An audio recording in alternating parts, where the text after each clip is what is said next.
There are a number of things you can do to make your commute through the skies a little easier. We put together a list of some of those things for you coming from the TSA and from Bradley International Airport. Let's start with some of the most obvious and we'll work through the list. Starting off, it's important to make sure your tickets are completely squared away before you leave the house. You don't want that to be a thorn in your side when you get to the airport.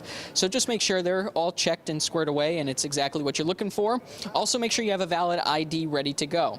Now when packing for your flight, the TSA recommends starting with an empty bag. You're less likely to pack something that isn't allowed on planes and will get you held up in a checkpoint.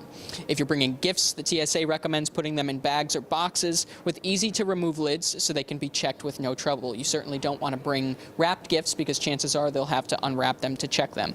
Once you're ready to go, get to the airport early, 2 to 3 hours early at least, and plan where you're going to park.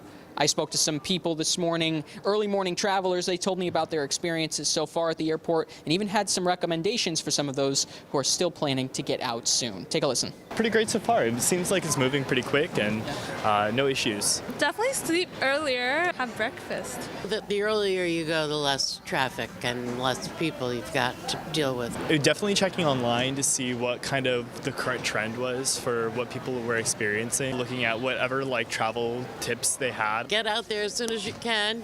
Volumes are expected to be high and getting through the airport can be very time-consuming.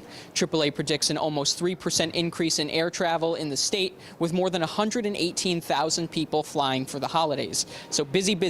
And at Bradley International Airport, they offer a concierge service. It's recommended for people who are first-time flyers, families, the elderly, and people with special needs and more. A team member will help you get from when you get to the parking at the airport to getting on the plane. If you're interested in that service, you can check Bradley International Airport's website. They have more information on that. You'll have to make a reservation if that's something you're interested in. And, you know, sounds kind of stressful, the holiday travel, but enjoy it. It's once a year and it's a good time of year. So Merry Christmas, Happy Holidays. For now, Bradley International Airport, Joe Monte, Fox 61.